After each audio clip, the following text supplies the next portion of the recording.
তৃণমূল কংগ্রেসের সরকারের আমলে পাহাড় প্রমাণ দুর্নীতি হয়েছে স্বাস্থ্যক্ষেত্রে। সেই ফাইলগুলো কি এবার ওপেন হবার অপেক্ষায়? স্বাস্থ্যকেন্দ্র সেগুলোর জন্য আমাদের সফর হবে। এই সফরে গিয়ে আমরা দেখব, প্রশাসনিক সফর, সেগুলো গিয়ে আমরা দেখব সেখানে কী বেহাল অবস্থা, কেন।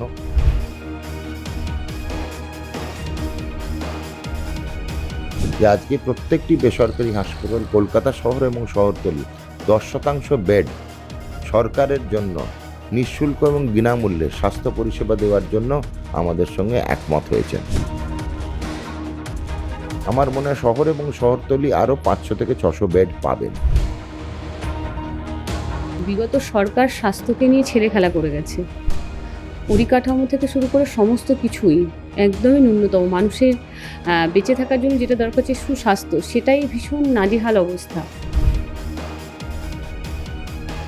মানুষ ভাববে যে আমরা ভোটটা দিয়ে ঠকে যাইনি, আমরা ঠিকঠাক একটা সরকারকে গঠন করেছি বাংলার বুকে। এসএসকেএম হাসপাতালে গেলে বলছে বেড নেই, আরজি করে বলছে বেড নেই। এমন এমন আপৎকালীন পরিস্থিতি তৈরি হয়, রোগীকে বাঁচানো কার্যত দায় হয়ে যায়। এই রেফার রোগ কি কমবে এবার? স্বাস্থ্যটা এত ন্যূনতম পরিকাঠামো যেটা ভাবা যায় না। তো সেখানে দাঁড়িয়ে আমরা চেষ্টা করব যে সেগুলোকে কীভাবে যত তাড়াতাড়ি দ্রুততার সঙ্গে সেগুলোকে রিকভার করা যায়। আমাদের সঙ্গে রয়েছেন রাজ্যের স্বাস্থ্যমন্ত্রী শারদোদ মুখোপাধ্যায়, তার সঙ্গে কথা বলবো। ডাক্তারি পেশাটা আপনার বহুকালের, আপনার বহুদিনের, ফলে সব কিছুই চেনা, কিন্তু মন্ত্রী হিসাবে আপনি স্বাস্থ্য দপ্তরের ক্ষেত্রে প্রথম কোন কাজটাতে ফোকাস করতে চান? এটা প্রথম, দ্বিতীয়, তৃতীয় নয়। স্বাস্থ্য মন্ত্রণালয়ের প্রচুর ভার্টিক্যাল আছে, প্রত্যেকটা ভার্টিক্যালের প্রচুর গলদ আছে, প্রচুর ফাঁক আছে। গলদগুলো আমাদেরকে শনাক্ত করতে হবে, এই শনাক্তিকরণের পরে ফাঁকগুলোকেও তাই করতে হবে, তারপর সংশোধন আর ফাঁক পূরণ যেগুলো, সেটাই কাজ। কিন্তু এইগুলো করাও তো সহজ নয়, করতে সময় লাগবে, মিনিমাম 30 দিন সময় লাগবে সবগুলো আইডেন্টিফাই করতে, কেন এত বেহাল অবস্থা, তারপরে কাজ শুরু হবে। রাজ্যের মেডিকেল কলেজগুলোর মধ্যে এবং হাসপাতালগুলোর মধ্যে, বিশেষ করে এসএসকেএম বা আরজি কর মেডিকেল কলেজে সবচেয়ে বেশি চাপটা যায় এবং অনেক ক্ষেত্রেই দেখা যায় রেফার করে দেওয়া, জায়গা নেই বলা। এই রেফার করার যে রোগ, সেটা কি বন্ধ হবে ডাক্তারবাবু? না, এটা আমার মনে হয় যে আপনার দুটোর আলাদা অর্থ। শহর এবং শহরতলি, কলকাতা শহর শহরতলি হাসপাতাল থেকে রেফার করা হয় না। বেড পাওয়া না গেলে তবে অন্যত্র জায়গায় রেফার নয়, তাকে ট্রান্সফার করার জন্য বলা হয়।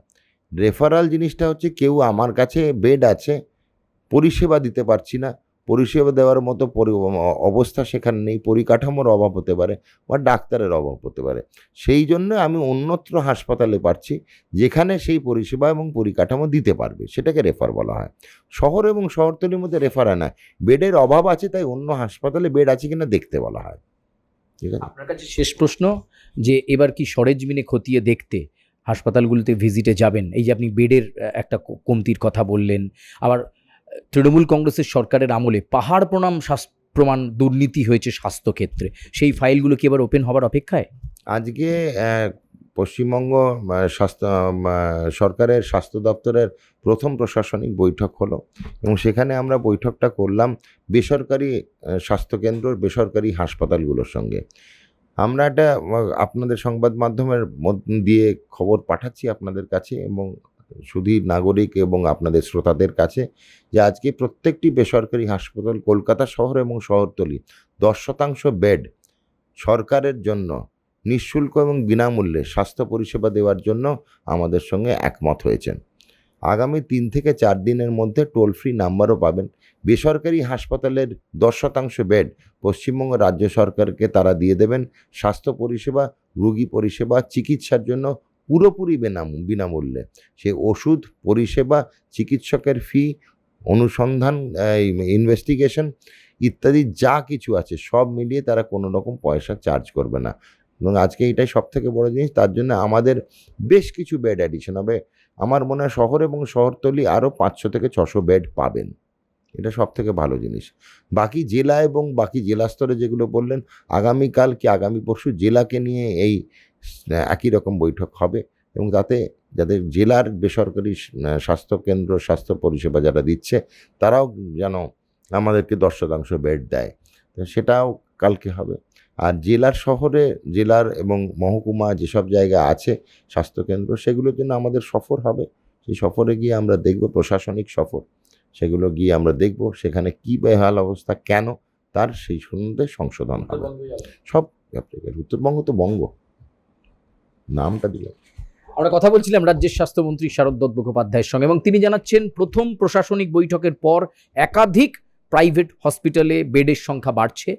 এবার জেলার ক্ষেত্রেও সামগ্রিকভাবে স্ট্রাকচারটা কি রয়েছে দফায় দফায় তারা দেখবেন, এবং সেগুলো অবশ্যই পর্যবেক্ষণ হবে, এবং তারপর স্বাস্থ্য দপ্তর বিভিন্ন জায়গায় পরিস্থিতি বুঝে তার ব্যবস্থা করবে। কি রে, তোর বেশ র্যাশ হয়েছে দেখছি। হ্যাঁ রে, কি করবো বলতো, র্যাশগুলো কিছুতেই কমছে না। অনেক কিছু ইউজ করলাম তবুও কমছে না। আমার মনে হয় তোকে কোনো একজন ভালো ডার্মাটোলজিস্টের কাছে দেখানো উচিত। তুই ঠিক বলেছিস, কিন্তু কোনো ভালো ডার্মাটোলজিস্ট থাকলে একটু সাজেস্ট কর না প্লিজ। এই তোর তো একবার র্যাশ হয়েছিল না? তুই কোথায় দেখিয়েছিলিস? তুই একবার গৌরীদেবী হসপিটালসে দেখাতে পারিস, ওখানে ভালো এক্সপিরিয়েন্স ডার্মাটোলজিস্ট আছে। আমারও সেম প্রবলেম হয়েছিল, এখন ওখানে ট্রিটমেন্ট নিয়ে আমি এখন ঠিক আছি।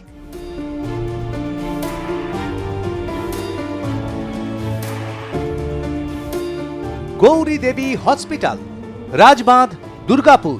যোগাযোগ 8001003333, 8001113333।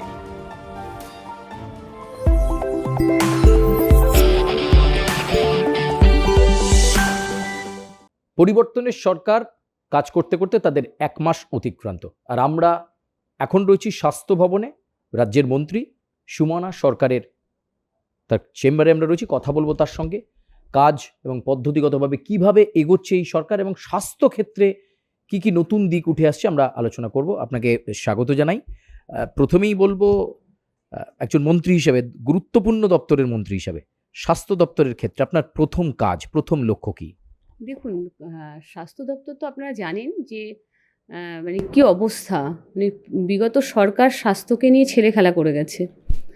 পরিকাঠামো থেকে শুরু করে সমস্ত কিছুই একদমই ন্যূনতম। মানুষের বেঁচে থাকার জন্য যেটা দরকার হচ্ছে সুস্বাস্থ্য, সেটাই ভীষণ নাজেহাল অবস্থা। আমরা গতকাল প্রথম দায়িত্ব পেয়েছি, আজকে 2 দিন হলো। এবারে আমরা চেষ্টা করছি ডিপার্টমেন্টগুলোকে ভালো করে বুঝে নেওয়ার। তবে হ্যাঁ, দুর্নীতির ক্ষেত্রে 0 টলারেন্স। আমাদের প্ল্যান তো আছে অনেক কিছু। মাননীয় মুখ্যমন্ত্রী শুভেন্দুদা বলেছেন হসপিটালগুলোতে বেড বাড়ানো, ডক্টরসদের নেওয়া, এবং নার্স থেকে শুরু করে সমস্ত কিছু যাতে আমাদের রিক্রুটমেন্ট হয়, সমস্ত জায়গায় পাঠানো যায়। হসপিটাল পরিকাঠামোগুলো ন্যূনতম প্রাইমারি হেলথ সেন্টারগুলোতে যাতে একটা তোমার স্ক্যানার মেশিন থাকে, বা একটা এক্সরে থাকে, একটা আইসিইউ থাকে, এই ব্যাপারগুলো আছে। আমরা সেগুলোকে নিয়ে চিন্তাভাবনা করছি, এবং গতকালকে আমরা ডিপার্টমেন্ট নিয়ে বসেছিলাম। সেগুলো কিভাবে করা যায় আমাদের একটা প্ল্যান, পরিকল্পনা চলছে। দেখুন, কোনো কাজ করা তো এমনি হয় না, একটা পরিকল্পনা ছাড়া কোনো কাজ হয় না। আর সদ্য আমরা 2 দিন পেয়েছি, আর আমাদের সরকারের বয়স হচ্ছে 1 মাস, 1 মাস 2 দিন। তো সেখানে দাঁড়িয়ে আমরা চেষ্টা করছি সেগুলোকে রিকভার করে করার। আমরা অনেক কিছু ইনিশিয়েটিভ নিচ্ছি, যেমন মেডিকেল কলেজগুলোতে যে ছাত্রছাত্রীদের যে ব্যাপারগুলো থাকে, দেখেছেন আরজি করের মতো ঘটনা ঘটেছে, সেই সব ঘটনাগুলো যাতে আর পুনরাবৃত্তি না হয় বাংলার বুকে। মানুষ তো ভরসা করে নিয়ে এসছে এই সরকারকে, তো সেখানে দাঁড়িয়ে আমরা চেষ্টা করছি সেগুলোকে কীভাবে রিকভার করা যায়। আর সাথে সাথে আমরা আজকে যেমন একটা মিটিং করা হয়েছে, আমাদের সমস্ত বেসরকারি হসপিটালগুলোকে ডাকা হয়েছে, কর্ণধারদের ডাকা হয়েছিল। তাদেরকে বলা হয়েছে যে প্রত্যেকটা বেসরকারি হসপিটালে 10% সিট আলাদা রাখতে হবে, যাতে যদি কেউ যায় কখন তাকে যাতে ঠিকমতো সেইভাবে ট্রিটমেন্ট করানো যায়। তো 10% মানে ধরুন 1400 থাকলে 140টা, এমনিভাবে যদি আরও কিছু সিট বাড়ে, দেখা গেল একটা কোনো সরকারি হসপিটালে গেছে, সরকারি হসপিটালের ক্ষেত্রেও তো সিট পাওয়া যায় না, বেড পাওয়া যায় না। তখন বেডের ক্ষেত্রে দেখা গেল তখন হয়তো আমরা বেসরকারি হসপিটালগুলোতে আমরা রেকমেন্ড করলাম, মানে আমরা পাঠালাম বা বলে দিলাম যান ওখানে যান, এবং তারা যাতে সঠিকভাবে তাদেরকে পরিষেবা দেয়। যেটা বিগত দিনে জানেন আপনারা, হসপিটাল মানে মানুষের মধ্যে একটা ভীষণ ভয়, আতঙ্ক। তাই যেটা আমাদের সরকার আসার আগে বলেছিল, ভয় আউট, ভরসা ইন। তো ভরসার জায়গায় দাঁড়িয়ে আমরা চেষ্টা করছি যাতে মানুষের মধ্যে পূর্ণাঙ্গ সেই ভরসাটাই থাকে, যে ভরসাটা করে ভোটটা দিয়েছে, মানুষ ভাববে যে আমরা ভোটটা দিয়ে ঠকে যাইনি, আমরা ঠিকঠাক একটা সরকারকে গঠন করেছি বাংলার বুকে। সেটাকে মাথায় রেখে আমাদের সেভাবেই পরিকল্পনা এবং কাজ চলছে, এবং আমরা চেষ্টা করছি, এবং আগামী দিন আমরা হসপিটালগুলো যাব, ভিজিট করব কী অবস্থা। এবং সেটা মাননীয় মুখ্যমন্ত্রী শুভেন্দু অধিকারী মহাশয় বলেছেন যে প্রত্যেককে লোকাল হসপিটাল, তারপরে হেলথ সেন্টারগুলোতে যেতে হবে, সেখানকার পরিকাঠামো কী আছে, ডাক্তার নার্স কী আছে না আছে, সমস্ত তথ্য এনে আমাদেরকে দেওয়া এক জায়গায় করে, এবং কাজ কীভাবে করবো সেভাবে করবো, গুছিয়ে কাজ করতে হবে। সাম্প্রতিকতম সময় বা বিগত বাম জমানাতেও একই রকম, তৃণমূল কংগ্রেসের আমলেও একই রকম রেফার রোগ। এসএসকেএম হাসপাতালে গেলে বলছে বেড নেই, আরজি করে বলছে বেড নেই। এমন এমন আপৎকালীন পরিস্থিতি তৈরি হয়, রোগীকে বাঁচানো কার্যত দায় হয়ে যায়। এই রেফার রোগ কি কমবে এবার? হ্যাঁ, নিশ্চয়ই কমবে। এই সরকারের হাত ধরে, আপনার সরকার আপনার পাশে, মুখ্যমন্ত্রী হচ্ছেন শুভেন্দু অধিকারী, আর আপনারা জানেন স্বাস্থ্য দপ্তরে আমরা আছি, একজন এমআইসি আর আমি এমওএস। তো সুতরাং আমরা চেষ্টা করছি যাতে এই যে রেফার কথাটা, মুখ্যমন্ত্রী বারবার প্রত্যেকটা প্রশাসনিক বৈঠকে বলেছে যে আপনারা রেফারটা কেন করেন, তার কারণ এটাই হচ্ছে পরিকাঠামো নেই না, 34 বছর আর হচ্ছে এদিকে 15 বছর মানুষকে পুরো বোকা বানিয়ে রেখেছি। স্বাস্থ্যটা এত ন্যূনতম মানে পরিকাঠামো, যেটা ভাবা যায় না। তো সেখানে দাঁড়িয়ে আমরা চেষ্টা করব যে সেগুলোকে কীভাবে যত তাড়াতাড়ি দ্রুততার সঙ্গে সেগুলোকে রিকভার করা যায়, যাতে রেফারটা বারবার গেলেই রেফার বা হসপিটালে গেলে বেড পাওয়া যায় না, এই সমস্যাগুলো যাতে তাড়াতাড়ি সলিউশনটা হয়, আমরা চেষ্টা করছি যতটা তাড়াতাড়ি সম্ভব করা যায়। শেষ প্রশ্ন, তৃণমূলের আমলে পাহাড় প্রমাণ দুর্নীতি, তার ফাইল কি খোলা শুরু হয়েছে? অনেক ক্ষেত্রেই দেখা যাচ্ছে ফাইল খোলা হতেই যারা গ্রেপ্তার হচ্ছেন তাদেরকে ডিম ছড়া খেতে হচ্ছে। স্বাস্থ্য দপ্তর সেই ফাইল কি এবার মন্ত্রী বলবেন খোলার জন্য? দেখুন, আমি তো একজন, আপনারা তো জানেন এমএস আছে, দাদা এমআইসি আছেন, মুখ্যমন্ত্রী আছেন, আমাদের অভিভাবক। নিশ্চয়ই দুর্নীতি যদি থাকে নিশ্চয়ই খোলা হবে। ওই যে প্রথমেই কিন্তু আমি একটা কথা বলেছি, দুর্নীতির ক্ষেত্রে জিরো টলারেন্স, আর সেটা বাকিটা সময় বলবে। দেখতে থাকুন কি হয়, ক্রমশ প্রকাশ্য, এটুকুই বলবো। এইমসেরও কোনো পরিকল্পনা আপনাদের কাছে? যেমন কল্যাণীতে এইমস রয়েছে, এই ধরনের কোনো এইমস কি বাড়বে? হ্যাঁ, নিশ্চয়ই বাড়বে। এটা আমাদের সম্মানীয় মুখ্যমন্ত্রী, উনি প্রপোজাল দিয়েছেন যে এইমস বাড়ানোর জন্য বাংলায়, নর্থ বেঙ্গলে এরকম বাড়ানোর কথা বলেছেন। আগামীতে নিশ্চয়ই বাড়বে বাংলায়।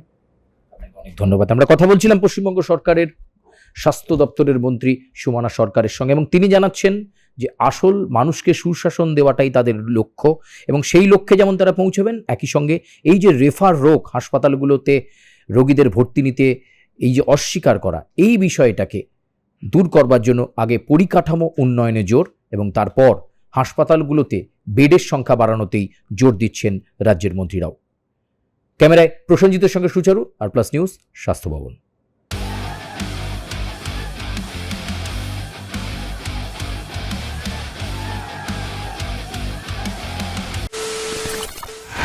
খবরের নামে প্রতিদিন সন্ধে আপনার ড্রয়িং রুমে কি শুধুই চিৎকার চেঁচামেচি খেয়ে আসে?